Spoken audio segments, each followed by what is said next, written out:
it was built for it.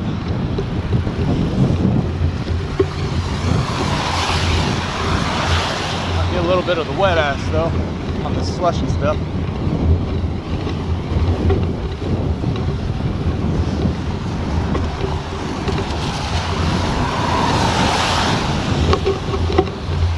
Around a little bit on this icy slush under it. See now the traction does various surfaces.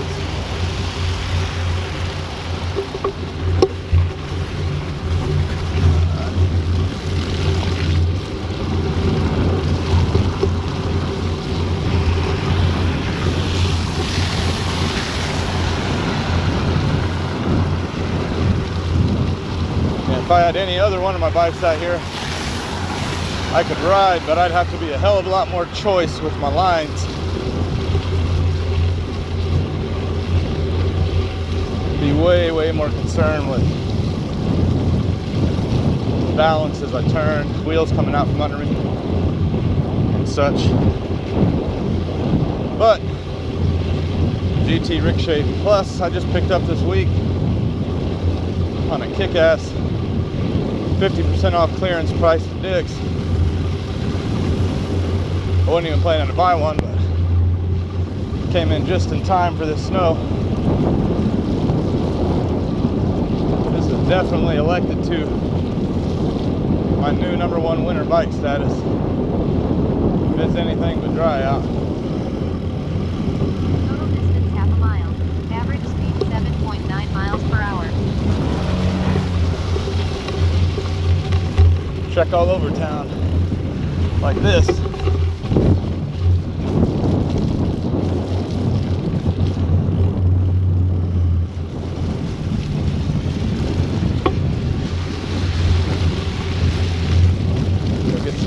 Coffee over at Metro Diner, hang out with my daughter, grab some lunch, get some bacon and eggs down in me, see what's going on.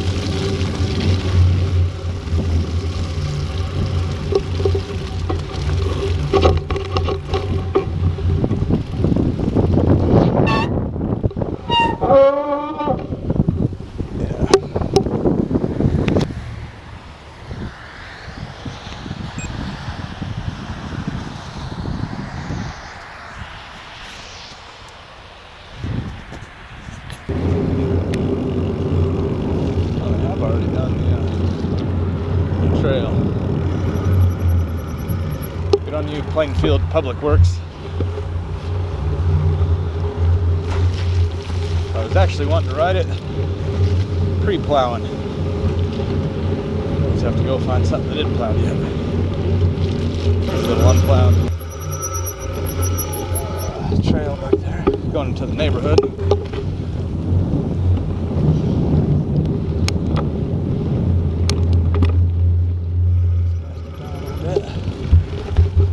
Sliding in, wanted to hit it a little bit of an angle just to see kind of what traction it had.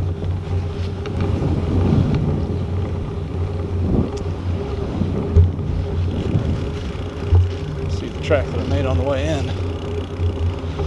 If you haven't ridden much in the snow, one of the biggest pieces of advice that I would give you is like when you're turning, for example, especially going from two different levels of slipperiness, one to the next, so forth, is articulate the bike under you, stay off the saddle, and stay high, what I describe as high on your center line. Don't lean out on the bike like you would if it was dry and you had good traction, because your tires will just slide right out from underneath and you end up going ass over tea kettle or sliding down sideways. One of the two. Yeah, stay high on that center axis. So for example, if the bike's leaning, you stay straight up on top of it, basically above where your tires are making contact with the ground.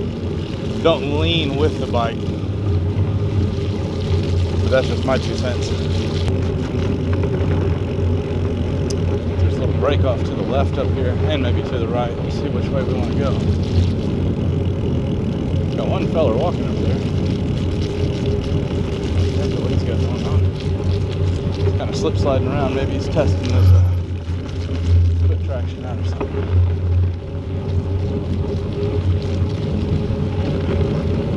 Well, I think he's got cross country ski, huh? Oh yeah. Yeah, he's working what he's got. Not a damn thing wrong with that.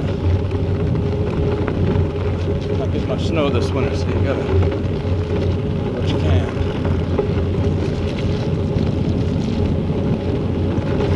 Howdy. We've got some kind of trail here. Let's see if we can navigate it.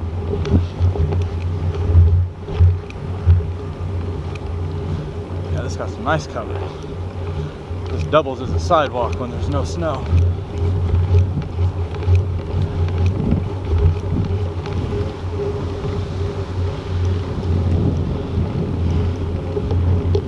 Jump down off sidewalk on the road.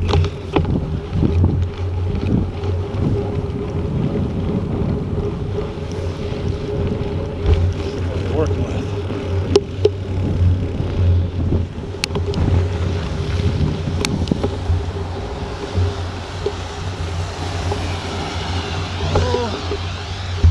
We want to go down into town yet. It's that way. We'll go this way. Maybe head back to the trail.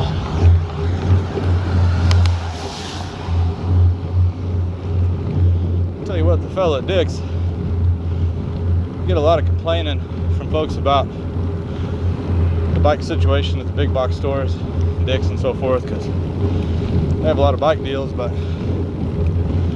the fella did the tech out on this bike before I left with it. He did a damn good job.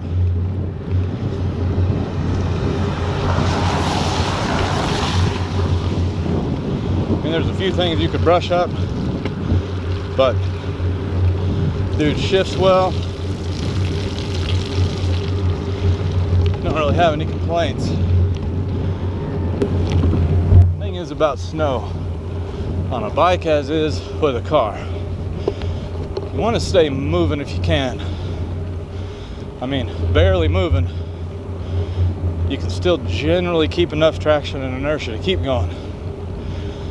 But if you completely come to a stop and you let those drive tires or tire bear down into it, it can be a bitch to get going again.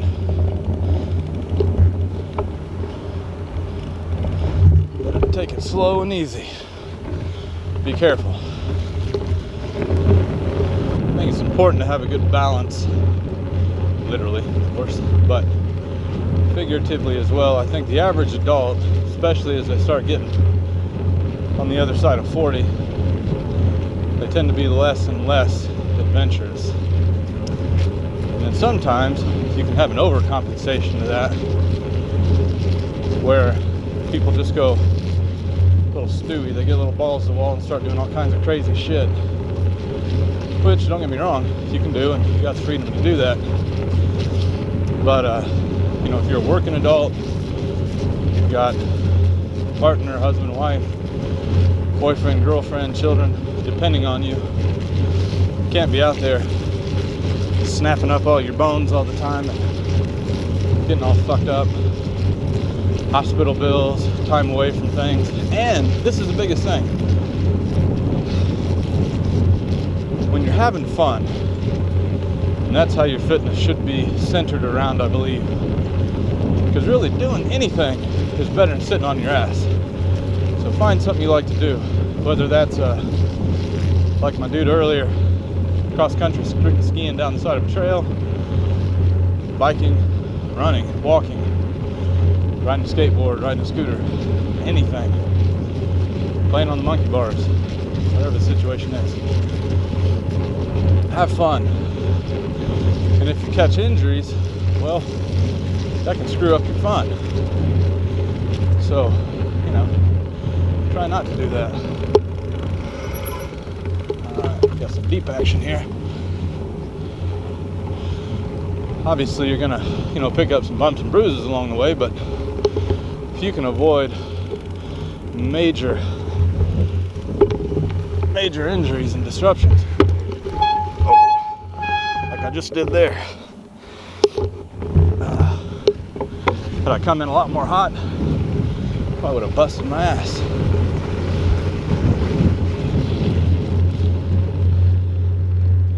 But anyway, it's a lot more fun, especially if you're a biker, to be able to be on the wheel any day you choose, then have to lay off for weeks or a month, watch everybody else pedal by. So don't feel like you got to dial it up to 11 every time you go out. Total distance 3 miles. Average speed 8.6 miles per hour. Unless you're some kind of professional sponsored biker, you don't have shit to prove to anybody. Just enjoy yourself. That Cujo over there barking at my ass. Looks like he's hungry for lunch. I had a couple little neat spots here just to see how it rides. Snow's coming in. Riding east and getting wind coming at me. Well, from the north and from the east here. Good quad workout, cutting all this wind.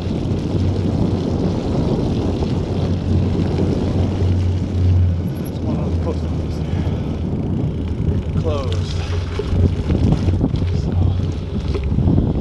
there's a neat little hill over here.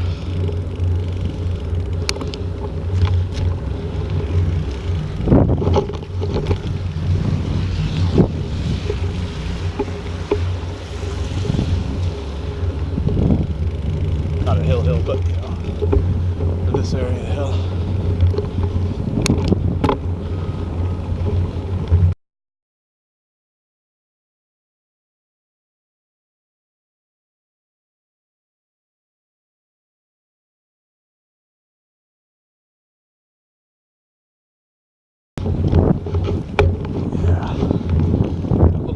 Spin, but we had no problem creeping up the other end of that. All kinds of fun.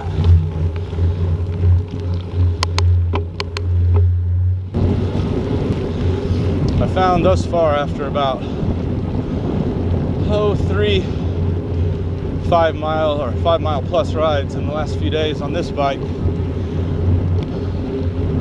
in perfect weather, average wind, all that crap, with the extra rolling resistance on these plus wheels and all that, pretty much I average about 3 or 4 miles an hour slower on any given road, trail, terrain than I do on my road bike when I'm doing, you know, average riding, not trying to like hit the gas on either bike. So, you know, on the average on my road bike, 14 to 18 miles an hour, and this bike I'm, you know, running 14 if I'm going relatively fast on a smooth trail, you know, 9, 10. But of course on this snowy day, it sounds more like 7 or 8 on the average, but I'll check the map my walk after the ride.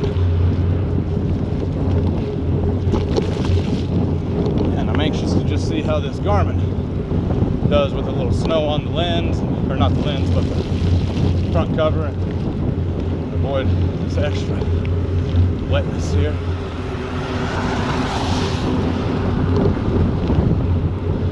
I've been super happy with this bike.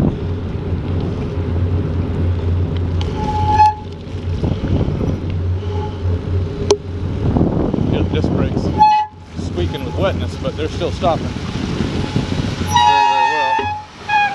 Can't complain about that.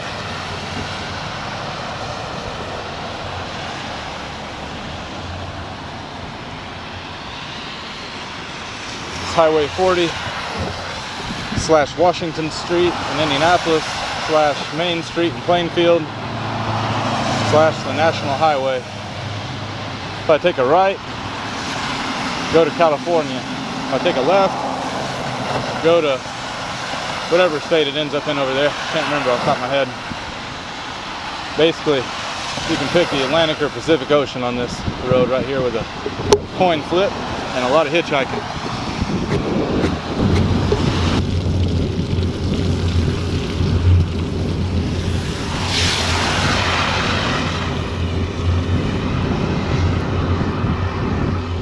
I will say, folks, at Plainfield, I mean, this isn't a huge cycling town. We have some decent trails. I can't complain about that. If you like trails, I ride trail and road, just wherever I'm going indiscriminately. But folks are pretty nice. I'm more of a toward the berm rider. I'm not trying to take the lane or anything. I think when you're in a place that's not super cycling heavy, you take the lane, which is your right, but it kind of makes cyclists look like assholes, especially when you can just as well ride closer to the curb or the berm. And but I've never really had anyone be, well, that's not true, maybe a handful of times had someone be intentionally aggressive just because I was cycling for no reason. But what happens more than anything is people almost tag me because they're not looking. They're pulling out and they're not looking left and right, and I've got right away and they about slam me. So you got to be a very defensive cyclist, which is the case anywhere. You got people in their cars fucking around with their phones, and they generally feel bad. All right, so this is what I look like after almost 5 miles of riding. Not too bad. There's the bike.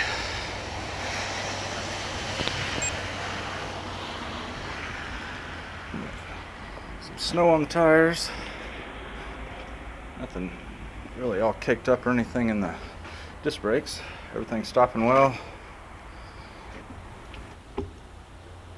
Alrighty, so we stopped at the public library to grab a drink of water. Just a few things.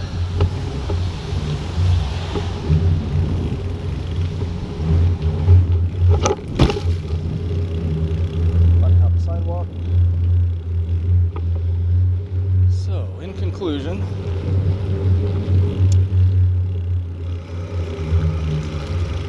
I am extremely happy with this purchase from Dick's. Did me right on it. $750 bike. They had on clearance for $499. And then somehow or another, it got tagged with a pink sticker, 50% off clearance. So there goes our Plainfield Public Works folks. They do, I'd have to say, a damn good job keeping the streets clear, so props to them and the trails. Hell, they beat me to it. And I didn't even want it clean. But anyway, so yeah, Dick's, the manager, honored the price, so I got the bike for $250 plus tax. I will go back and add the warranty to it because it seems like a damn good deal.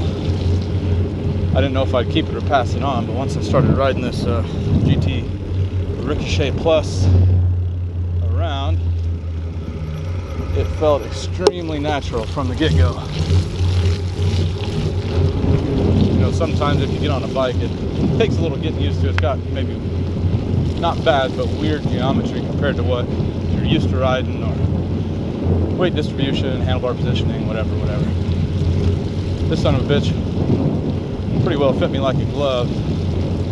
It just felt as natural as hell. 5 miles. Average speed 8.4 miles per hour.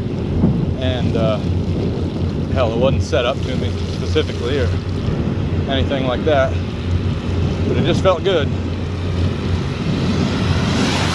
I haven't ridden mountain bikes much in years. It's been mostly road or hybrid, because I just use my bike primarily for transportation and fun.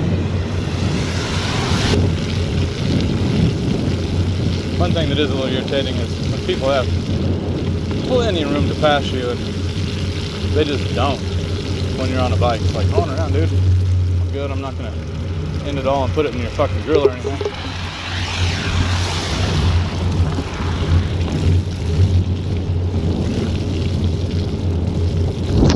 Tilt this down a little bit just so you get a little higher action here. But for me, since I've really started taking my fitness and health seriously again, when I was 39, I'm 41 now,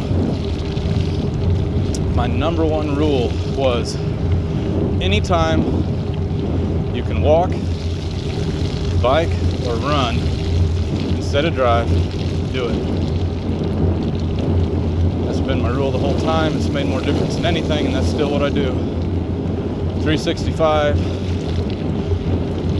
no matter what the weather is.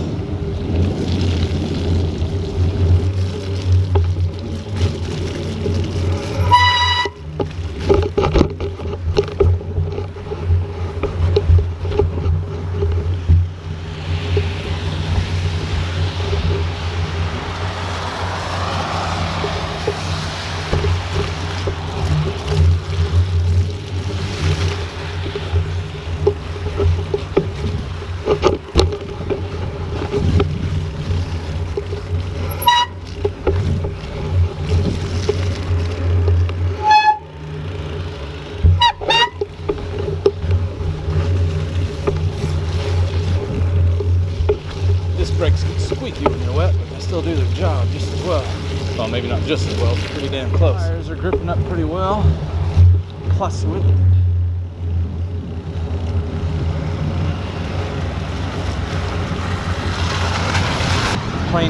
Plainfield's finest.